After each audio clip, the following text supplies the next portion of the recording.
abruptly, suddenly, and with the kind of force you don't come back from. It was 2:47 a.m. I was supposed to be asleep, but something stirred me. Not a loud noise, just a feeling, like static in the air, like my name being whispered through the dark. I got up, barefoot on cold wooden floors, the silence of the house pressing into my ears. Everything was still, except the light under my brother's door was on. That wasn't unusual in itself. Jake had always been a night owl. What was unusual was the voice I heard. Not his. Not the TV. Just something else. Low, sharp, almost a whisper but intense. Urgent. I paused. Maybe he was just on a call. But then the floor creaked under me, and the light went out. Dead. No sound. No voice. Nothing. I waited. 1 beat. 2. My breath caught in my throat as I saw the shadow shift behind the door, like he was standing right there, frozen on the other side, listening for me too. Then I heard the lock click. He never locked his door. 100 tiny needles prickled down my spine. I backed away slowly, heart hammering like I'd done something wrong, like I'd stumbled into a place I wasn't supposed to be. Back in my room, I pulled the blanket up like a shield, staring at my wall, wide-eyed. Sleep was impossible. The next morning, he acted like nothing happened. He joked about the coffee being too strong and teased me about my bedhead. But I watched him. His smile didn't quite reach his eyes. And he was wearing a hoodie in August. Jake and I weren't just siblings. We were best friends. We'd been through everything together. After our parents died in a car accident when I was 15 and he was 20, it was always just us. He put off grad school to raise me. He cooked, he worked 2 jobs, he gave up everything. So, why the secrets now? Maybe I was overthinking. Maybe it was just stress. He was taking night classes again, working part-time, barely sleeping. I told myself that, again and again. But my gut didn't believe it. 3 days passed. I noticed more things. Little things. The first was the picture frame on the hallway shelf, one with a photo of us on Christmas Eve 3 years ago. It was missing. I thought maybe it fell. But when I asked Jake, he blinked, looked confused, then said, "What frame?" The second was his laundry. Normally overflowing, was oddly sparse. Same 3 shirts, rotated every few days. Then there was the notebook. I was looking for my old sketchbook in the attic when I found it, tucked inside a box marked Christmas lights. A black leather notebook with frayed edges, heavy as if something was tucked between the pages. It wasn't mine. It had Jake's handwriting on the front label. Just one word. Emily. My name. My heart started pounding before I even opened it. But I did. The first page was blank. The second page read, "If she ever finds this, it means I've failed." I froze. My mouth went dry. My hands started shaking. I read the line again. Then again. I should have stopped there. But I couldn't. The third page had only a date, last year's July 3rd, and a list of items. Knife, plastic handle. Cell phone burner 1. Email backup codes. Check deposit, $4,000, transferred 2 days after event. Contact M. Then nothing else. The rest of the pages were torn out. I stumbled back, the notebook falling from my hands. I didn't know what I was looking at. A prank? Some kind of creative writing experiment? But the ink was real. The list was real. And the word failed, burned into my brain like a curse. When Jake came home that evening, I couldn't look him in the eye. I watched him from the kitchen. He looked tired as usual. He made a sandwich, scrolled his phone, didn't notice my stare.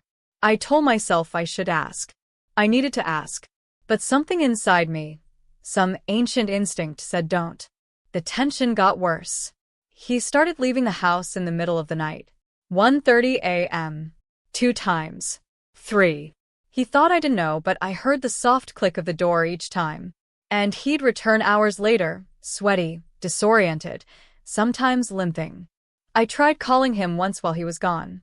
His phone rang twice and then shut off. The next morning, I asked him if he went anywhere. He said, "Nope." Slept like a rock. He lied to my face. And I smiled and nodded like I believed him. That same day, I found the picture frame, the one from the hallway, stuffed in the trash under coffee grounds, and an old Tupperware of lasagna. The glass was cracked. The image inside? Not us. A woman and a child. I stared at it for a long time. The woman's face was blurred, like the photo had been smudged with water or ink. But the child, he looked like Jake. Exactly like Jake. Maybe 6 years old. But here's the thing. I had never seen that photo in my life. I took it upstairs, hid it in my desk, and locked the drawer. That night, he asked me, "Have you been going through my stuff?" The question came out of nowhere, too casual, too pointed. I shook my head, heart thudding in my chest. "Why?" He shrugged. "Just thought I misplaced something." We stared at each other too long. He was searching my face, and I didn't know what he saw there, but he didn't push. I didn't sleep at all. Then came a phone call. It was Sunday morning. I was doing laundry, humming to myself, when Jake's phone rang on the counter. He was in the shower. The screen flashed. Unknown. No number. I shouldn't have touched it. But I did. I didn't say anything when I answered, just listened. A man's voice said, "It's not done. She doesn't know yet. But someone else does." Click. The line went dead. I stood there frozen, phone still against my ear, feeling like the ground had just opened beneath me. Jake came out a minute later, towel slung around his shoulders. I dropped the phone back on the counter like it burned. He didn't notice. Or maybe he did. Later that night, I walked past his room again. The door was ajar. I hesitated. Then I pushed it open. Empty. But the window was open. His laptop sat on the desk. I stepped inside, heart hammering. I knew I was crossing a line now, but it was too late to stop. The laptop wasn't password protected. That was my first surprise. The second? There was a folder on the desktop titled Insurance. Inside it, videos. 4 of them. I clicked the first one, and everything I thought I knew about my brother shattered. The video showed him, Jake, standing in a field I didn't recognize. He was talking to someone behind the camera. His voice was tense. "You know this isn't going to end well, right? If they find her." The other voice cut in. "Then you better make sure they don't." Cut to static. The next video was even worse. Jake, angrier now, was holding a shovel. His hands were bleeding. He looked into the camera and whispered, "If she ever sees this, it means I've run out of time." I didn't click the other 2. I couldn't. I turned off the laptop and backed out of the room, my legs shaking. My breath coming in short, sharp bursts. Everything was wrong. Everything. And whatever he was hiding, it wasn't small. It wasn't harmless. It was something that could destroy us both. The next morning, I couldn't eat. I sat across from Jake at the kitchen table, trying to sip orange juice without throwing up. Every time I looked at him, all I could see were the videos. His voice whispering, "If she ever sees this." He was calm, laughing, even teasing me about my messy bun and offering to make pancakes. Like everything was fine. Like he wasn't hiding something that could tear our entire lives apart. "Sleep okay?" he asked. I flinched. "Yeah. You?" He nodded slowly. "Like a baby." Lie. Another one. A smooth, easy one. He was good at this. Too good. I went to work, but I couldn't concentrate. I was a junior editor at a small publishing house in town, light copy edits, formatting, answering too many emails. But that day, every word on the screen blurred. All I could think about was the voice on the phone. "It's not done. She doesn't know yet. But someone else does." Who else? Who knew what my brother was hiding? Was it about the woman and the child in the photo? Was that child his? Was I living with a man who had a secret family? A secret life? It was absurd. But the alternative, that it was something darker, felt worse. I opened my browser and searched Jake Carter, Pennsylvania, and Jake Carter News. Nothing. No mugshots. No cases. No missing persons connected to him. No old news clippings. But the videos had said otherwise. If they find her, who was her? I shut my laptop before I could spiral further. That evening, I decided I needed answers. Real ones. I waited until Jake left for the gym, his routine every Tuesday and Thursday, and then went into his room again. The laptop was gone. So was the black notebook. But I remembered the name. Contact M. I searched drawers. Pulled up old receipts, notebooks, scraps of notes. One crumpled paper had a number scribbled on the back with a name. Maddie W. No address. Just the first name, the initial, and a series of 6 numbers written over and over again. Almost like a chant. I grabbed the paper and went back to my room. Who was Maddie W? Friend? Coworker? Ex? Something worse? I searched social media, Facebook, Instagram. The name was common. Too many Maddies. No clear matches. But something in my gut told me she mattered. More than I could possibly know. 2 nights later, Jake didn't come home. He didn't text. Didn't call. By midnight, I was pacing. By 1:30 a.m., I was considering calling the police. At 2 a.m., I got a text. Staying at Josh's. Don't wait up. That wasn't unusual, but it didn't feel right. I replied. Everything okay? No answer. I didn't sleep again. At dawn, I went to his room.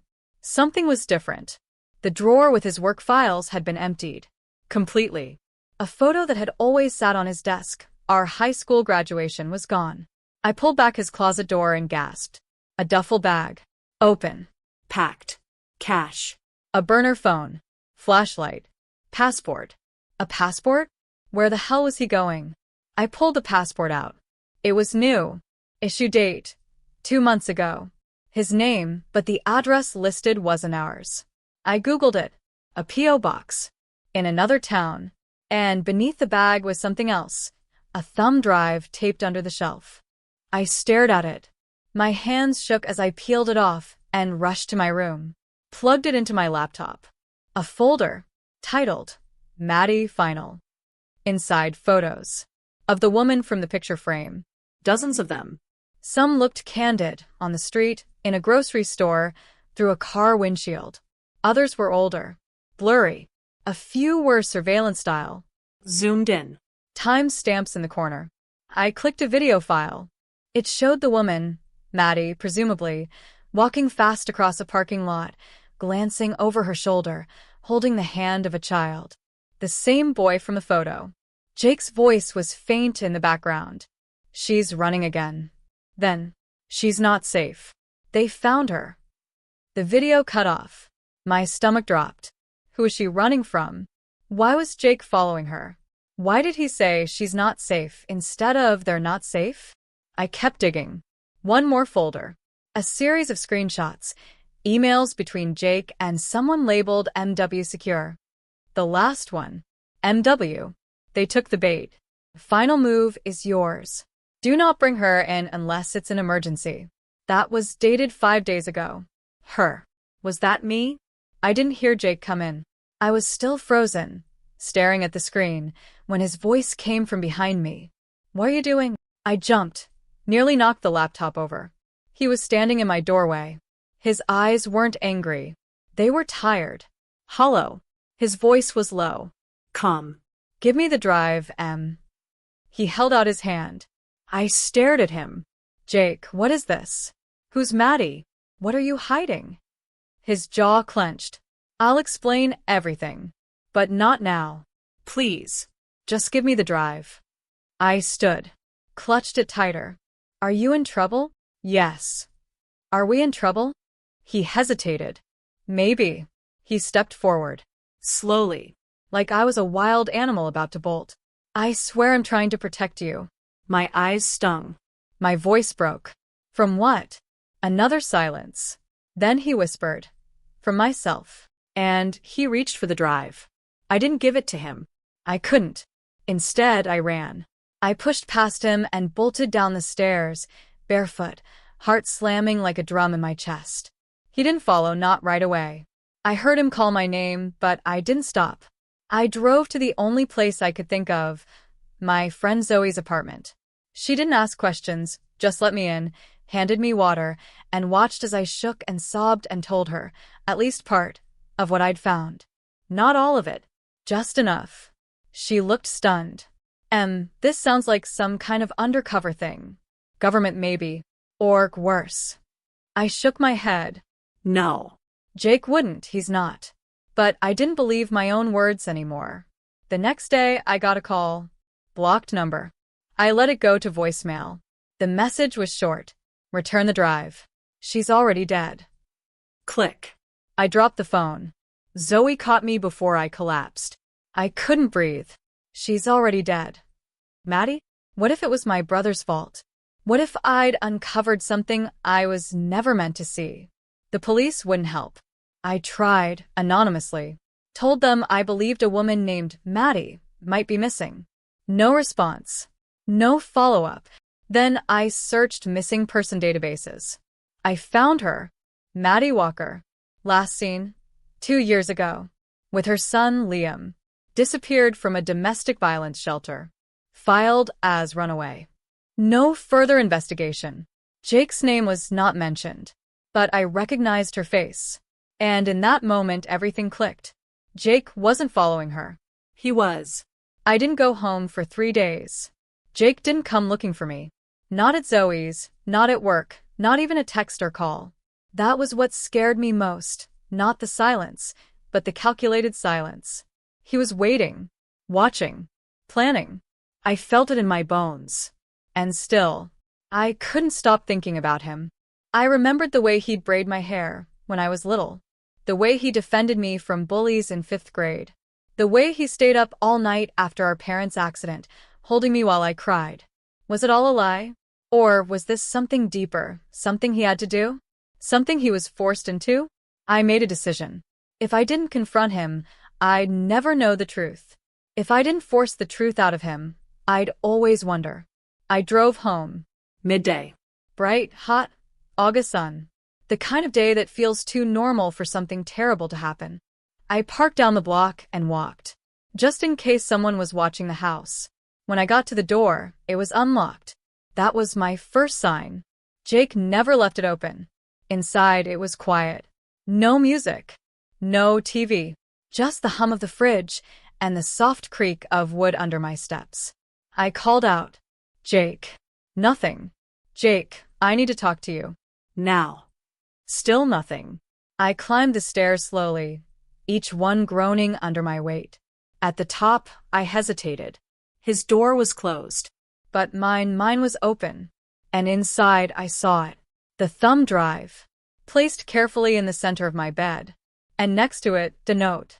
In Jake's handwriting. You wanted the truth. But you'll have to choose what to do with it. I'm not running. Not anymore. Jay. I picked up the drive. My hands trembled. Then I opened my laptop and plugged it in. I opened the first one. A video. Maddie. She looked straight at the camera, her voice shaking. If you're watching this, it means Jake trusted you. Or maybe he didn't have a choice. My name is Madeline Walker. I was married to a man named Eric Foster. Charming, rich, successful, and secretly violent. She paused. Looked down. He worked for a private agency. Not government, but close. The kind of place that cleans up messes no one talks about. I found something I shouldn't have. Something about him. About their operations. He swore I misunderstood. But then he hit me.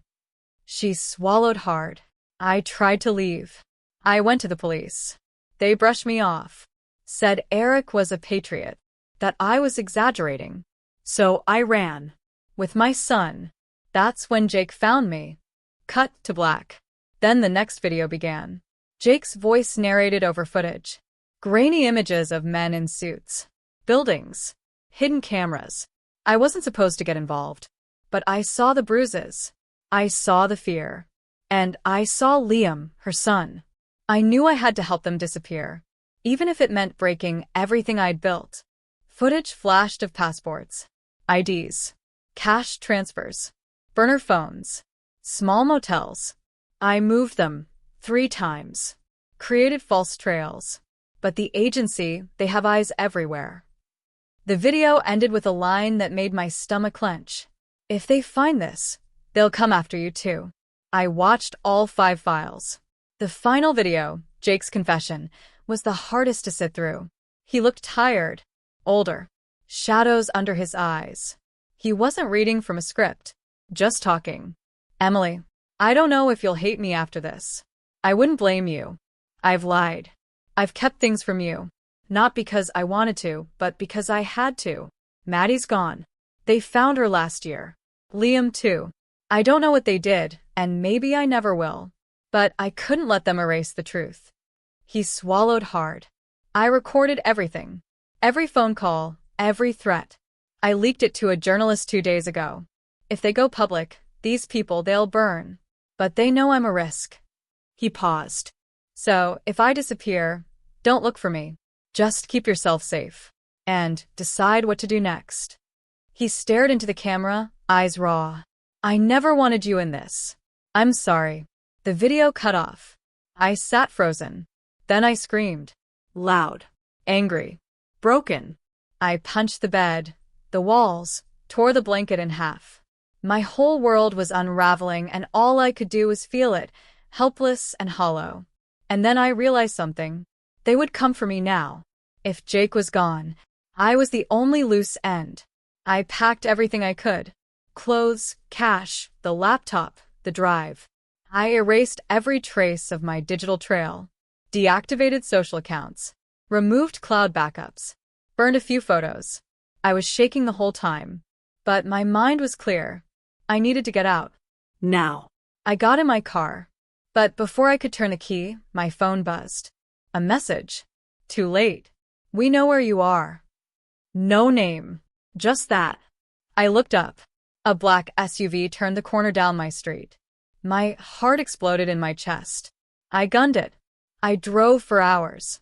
No direction. No destination. Just forward. Eventually, I reached a border town. Checked into a dusty roadside motel. Changed my name. Used cash.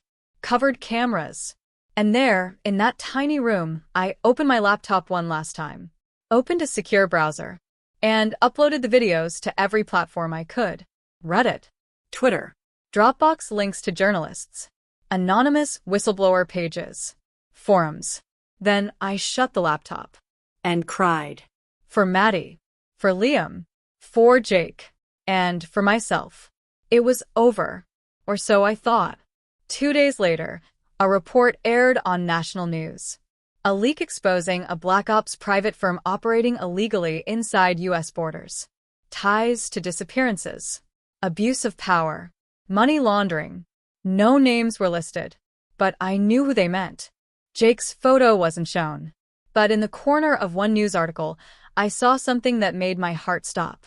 A blurry photo of a man stepping onto a private plane. Looked just like him. I stared for a long time.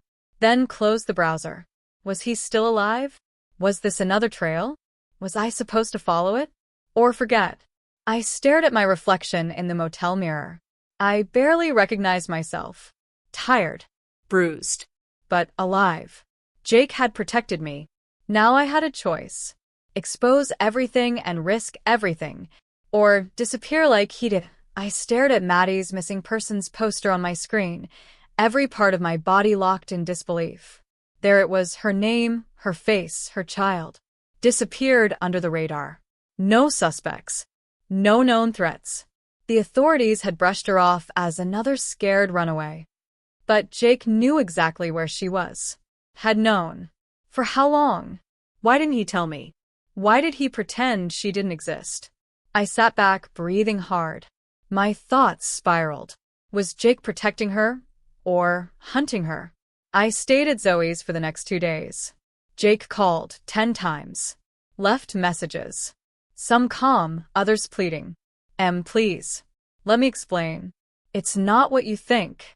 Just talk to me. I swear I'll tell you everything. Then silence. Then finally text messages. You're in danger too now. You don't understand who you're dealing with. Please, Emily. Don't trust anyone. Don't go to the cops. They'll bury this. That last one made my blood run cold. Why would the police bury something? Unless. This wasn't just a family secret. This was bigger. The next morning, I received another message from an unknown number. Emily. My name is Daniel. I knew Maddie. I've been trying to find her for 2 years. Your brother was working with me before everything went wrong.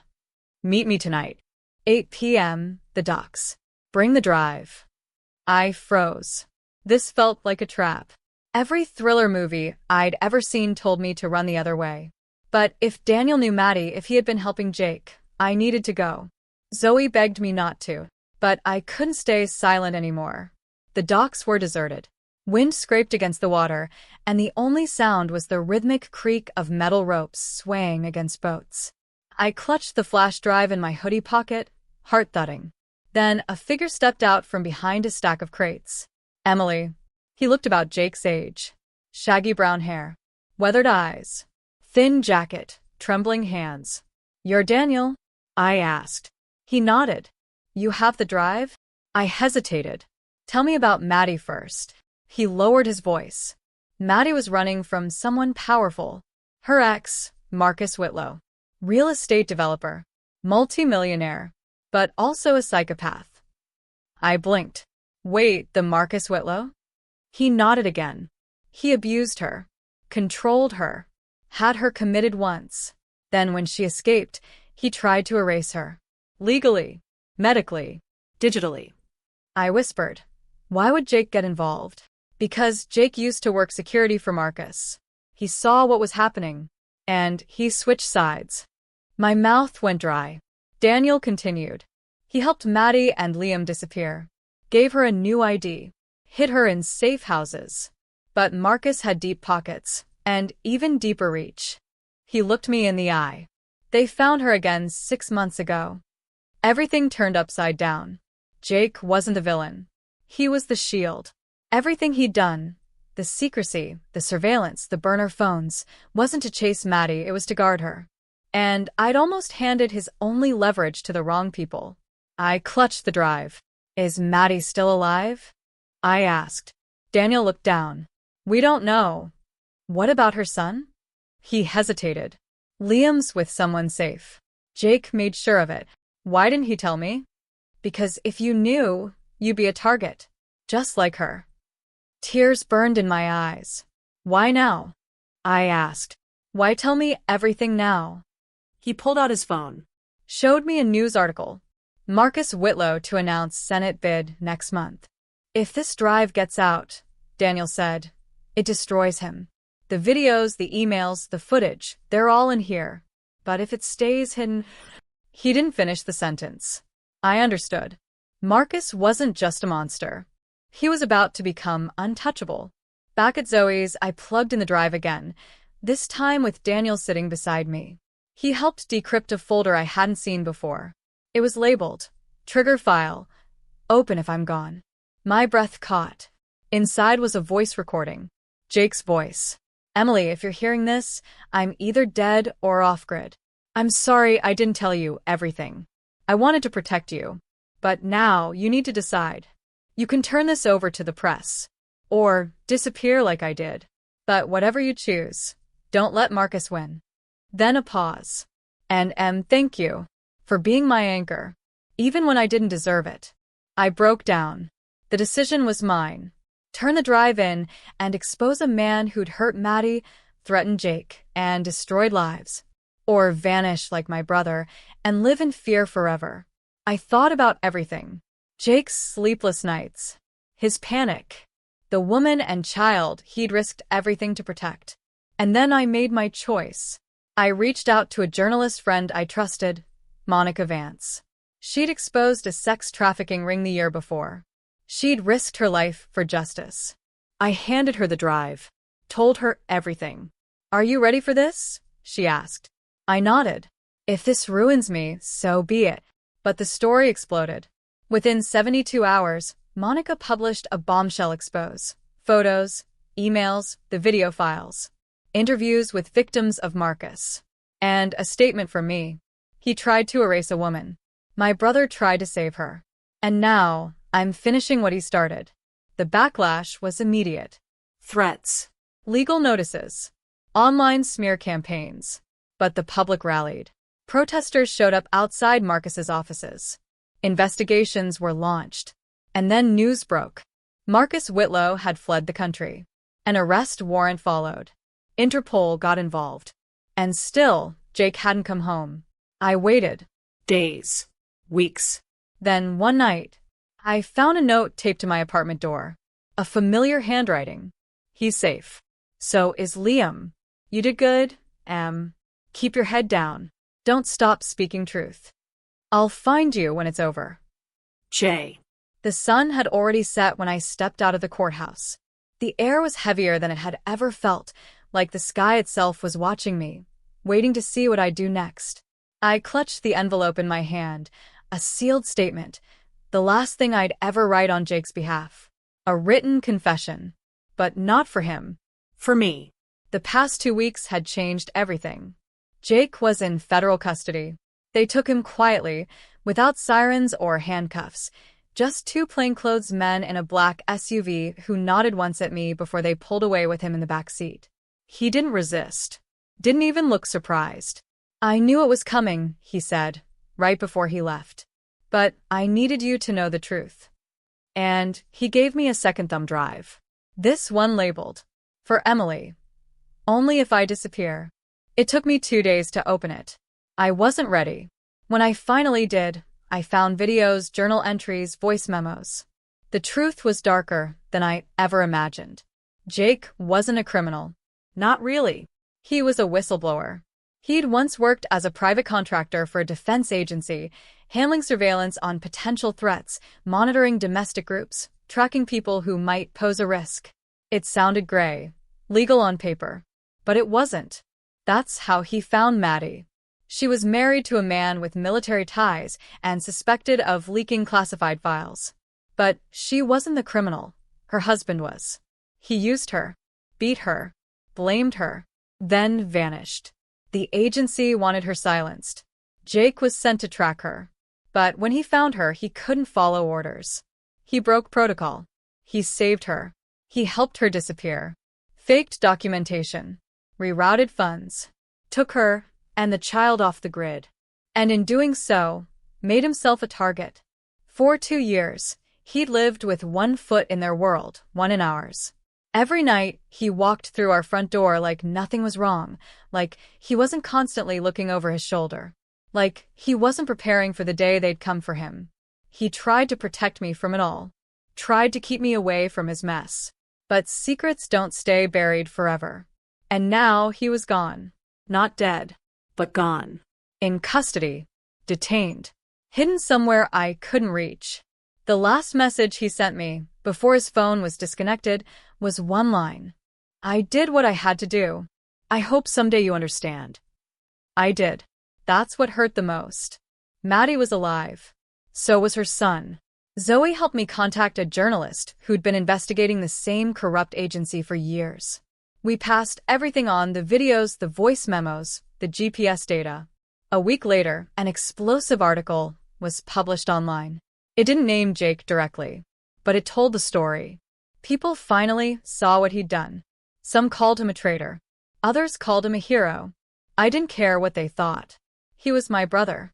And for the first time, I finally understood the weight he carried. I moved out of the house.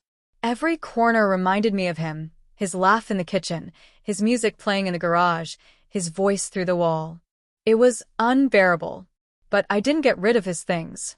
I boxed them carefully, labeled each one. His old journals, the watch he never wore but refused to throw away, the guitar with a cracked neck, and the first photo I ever found of Maddie and Liam. I kept that too, not as evidence, but as a reminder of how love can make people brave, of how truth has a cost. Weeks passed. The news cycle moved on. People forgot. But I didn't. I started writing everything down. Every detail. Every phone call. Every memory. It became my obsession. A therapist said it was my way of processing grief. Maybe. But it was more than that. I wasn't just grieving Jake. I was grieving the version of myself who thought the world made sense. Then one evening I got a package. No return address. Inside, a single piece of paper. Typed. Emily, he's safe. For now. M and LR, too. You did the right thing. Stay quiet. Stay strong. J. I stared at it for what felt like hours. Read it over and over until I knew every word by heart. Then I lit a match, watched it burn. Because now I had secrets too. It's been 6 months since then. And I've learned something I never expected. When you uncover someone else's secrets, you start collecting your own. I don't tell people the full story. I let them believe Jake ran off, got scared, maybe joined a hacker group or moved to Canada. I smile and shrug and say, he always was the mysterious one. But late at night, when it's quiet and I can almost hear his voice in my head, I remember everything. Every lie, every moment, every truth I wish I never found. And sometimes I wonder what else he didn't tell me. Because last week I got another message. New number. No name. Just one line. They're watching you now. I moved apartments the next day. Tossed my phone. Changed my number. New locks. New email. New everything. It could be paranoia. Or it could be real. But either way, I'm ready this time. Because the thing about secrets, once you learn how to live with them, you never stop looking over your shoulder. I locked the door behind me. But deep down I knew I wasn't really alone.